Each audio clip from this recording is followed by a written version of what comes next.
Assalamualaikum warahmatullahi wabarakatuh. Hari ini anakku semua kelas 12 IIS. Pelajaran kita yaitu tentang peran aktif bangsa Indonesia pada masa Perang Dingin dan dampaknya terhadap politik dan ekonomi global. Tujuannya adalah siswa diharapkan mampu menjelaskan peran aktif bangsa Indonesia pada masa Perang Dingin dan bagaimana dampaknya terhadap politik dan ekonomi global dan juga pengaruhnya terhadap Indonesia.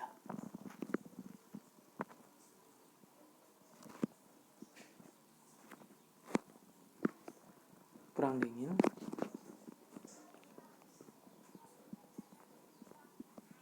itu ada dua negara adidaya, yaitu pengertian Perang Dingin adalah suatu periode terjadi ketegangan politik dan militer antara blok barat dipimpin oleh Amerika dan blok timur dipimpin oleh Uni Soviet.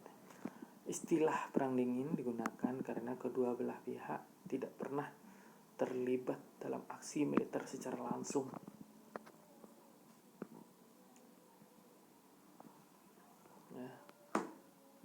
Lalu terjadinya Perang Dunia Kedua.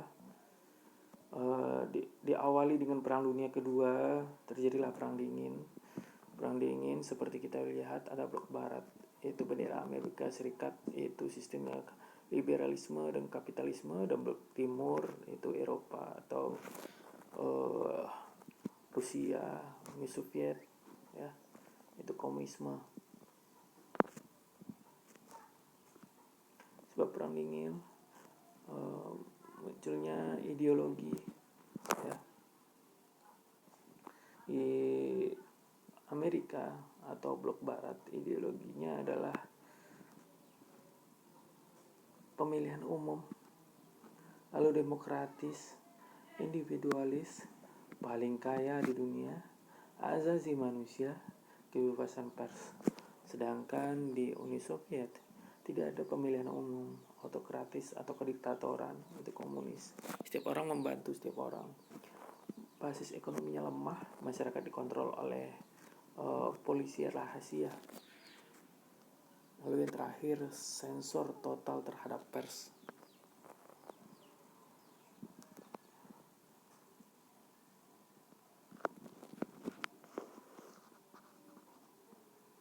Baik Uni Soviet maupun Amerika Serikat mempunyai penyebab terjadinya Perang Dingin. Pertama, baik Uni Soviet maupun Amerika ingin menguasai dunia. Ya. Yang kedua, bertekad menyebarluaskan paham komunisme. Ya. Yang ketiga, ketidakpuasan Uni Soviet terhadap kapitalisme. Yang keempat, Amerika Serikat takut akan pengaruh dan serangan komunisme. Yang kelima, Uni Soviet takut terhadap bom atom yang dibuat oleh Amerika Serikat. Rasa tidak suka Truman terhadap Stalin. Aksi Uni Soviet di wilayah Jerman yang dikuasai oleh Uni Soviet. Amerika Serikat menolak membagi rahasia uji nuklirnya. Ekspansi Uni Soviet sampai ke Eropa Barat. Uni Soviet melanggar janjinya untuk menyelenggarakan pemilihan umum. Uni Soviet takut serangan Amerika Serikat. Uni Soviet memerlukan pembatasan wilayah yang aman di bagian barat wilayahnya.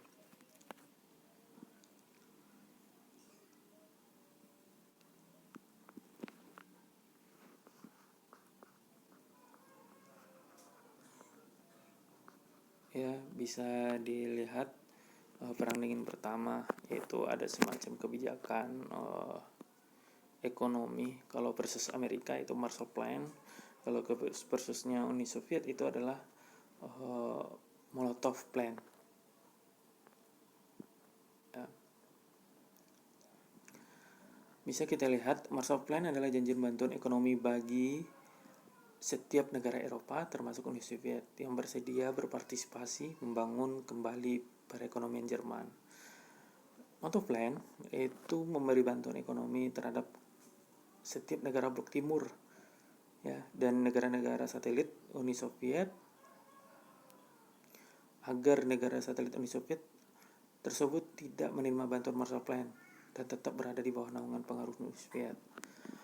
Lalu pertahanan blok barat itu namanya NATO, pertahanan blok timur namanya Pakta Warsawa.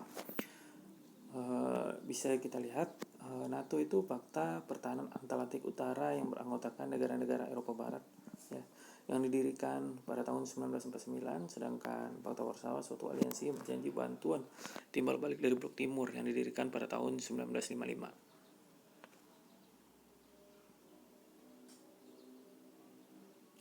Jalannya perang dingin itu ada, ya, kalau di Amerika namanya Eisenhower tokohnya, dan di Uni Soviet ada Khrushchev.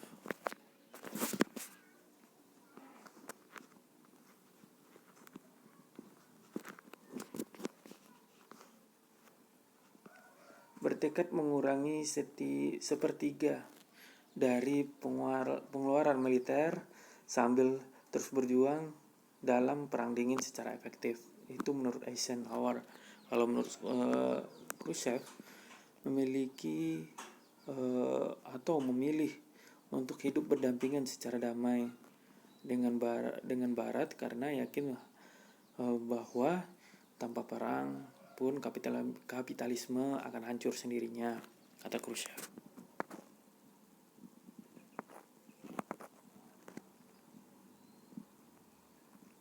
Ya, bisa lihat ada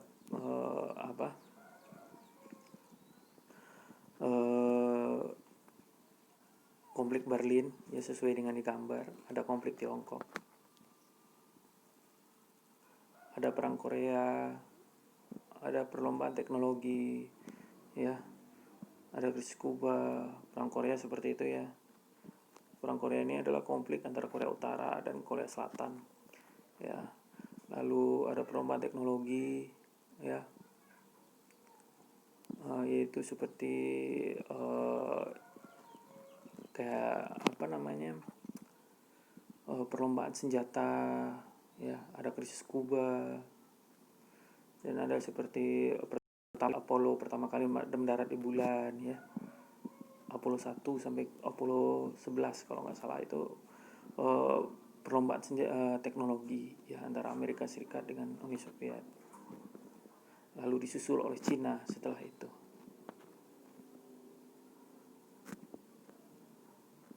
Perang dingin kedua yaitu menuju pada periode penenggang konflik antara kedua negara adidaya. Itu akhir 1970-an dan awal 1980-an.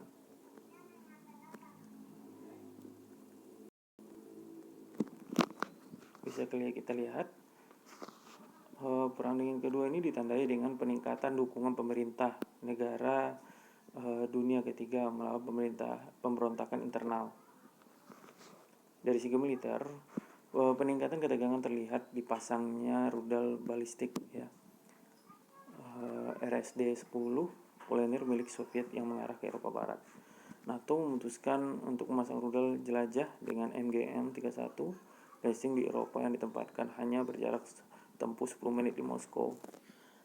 Sedangkan segi ekonomi, Moskow telah membangun sumber daya militer yang menghabiskan 25% dari produk nasional bruto dengan mengorbankan barang-barang konsumsi dan investor di segala sektor dan termasuk sektor sipil. Amerika Serikat meningkatkan pengeluaran militernya 5,3%, GNP-nya pada tahun 1981 dan 6,5% pada tahun 1986. Jadi anggaran militer terbesar sepanjang sejarah Amerika Serikat. Berakhirnya perang dingin, Mikhail Gorbachev, ya, pada tahun 1955 diangkat menjadi sekretaris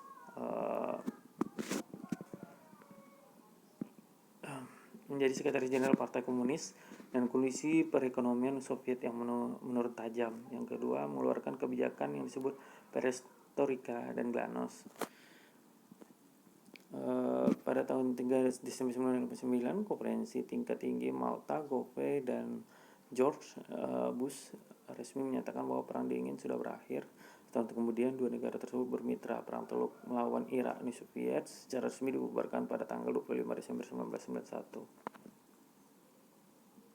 Dampak perang dingin, Rusia mengambil ahli waris utama Uni Soviet, memotong pengeluaran militer secara drastis. Yang kedua, rekonstruksi ekonomi yang menyebabkan jutaan warga di seluruh Uni Soviet menganggur, menyisakan Amerika Serikat sebagai salah satu negara adidaya di dunia. Pengeluaran Amerika Serikat berlangsung perang dingin diperkirakan sekitar $8 triliun, sedangkan hampir 100.000 orang Amerika Serikat kehilangan nyawa dalam perang Korea dan perang Vietnam. Di negara dunia, dampak perang dingin ada konflik baru di sebelah negara, menambah perkembangan teknologi, berkembang demokrasi dan kesadaran terhadap asasi manusia. Ya. Lalu di Indonesia pengaruhnya turunnya Soekarno dari puncak kekuasaan pada tahun 1966 diduga kuat dibantu oleh CIA yang tidak ingin Indonesia berafiliasi ke Uni Soviet. Perannya yaitu ada beberapa aktif bangsa Indonesia dalam perang dingin ini, dan juga terhadap politik dan ekonomi global. Salah satunya adalah Konferensi Asia Afrika. Ide pembentukan ini itu dari Bapak Ali Sastro Amijoyo, menjabat sebagai Perdana Menteri waktu itu. Lalu Indonesia berperan aktif di Konferensi Asia Afrika di Bandung pada tanggal 18 sampai 24 April 1955. Menyelenggarakan konferensi ini memberikan semangat dan mendorong perjuangan kemerdekaan bagi bangsa Asia dan Afrika. Nah, ini tokoh-tokoh ya, pelopor ya, bisa dilihat dari gambar ini. Ada Ali Sastro Amijoyo mewakili Indonesia, Jawaharlal Nehru dari India, UNU dari Bima, Muhammad Ali Burga dari Pakistan, dan Sir John Kontelawala dari Sri Lanka. Ada GNB, Gerakan Non-Blok ya. Salah satu pendirinya, salah satu pelopor berdirinya GNB itu adalah Indonesia. Indonesia memegang kepemimpinan GNB pada tahun 1992 sampai 1995 dan menjadi tuan rumah KTT GNB ya pada tanggal 1 sampai 7 September 1992 di Jakarta dan di Bogor.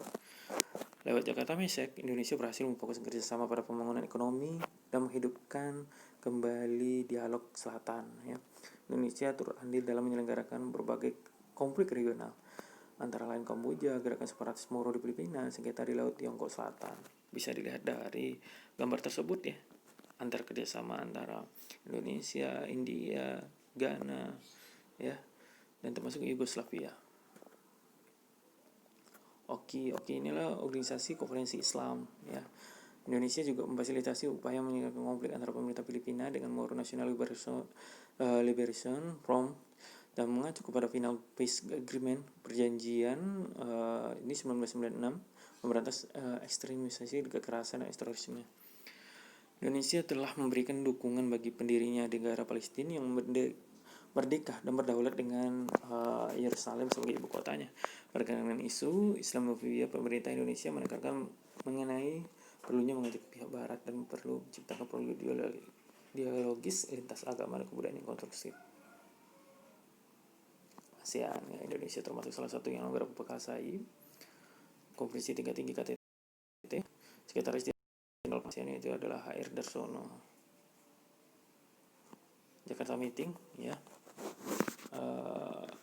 Bisa dilihat Menteri Luar Negeri Indonesia itu Ali Alatas mengusulkan pertemuan Indonesia yang menyelesaikan masalah Kamboja. Lalu usulannya diterima oleh JIM dan JIM kedua dilaksanakan pada 1989 di Jakarta. Pemerintah Indonesia melalui JIM peran sangat penting dalam menyelesaikan masalah Kamboja. Pertemuan informal menyelesaikan masalah Kamboja di Perkasi ASEAN.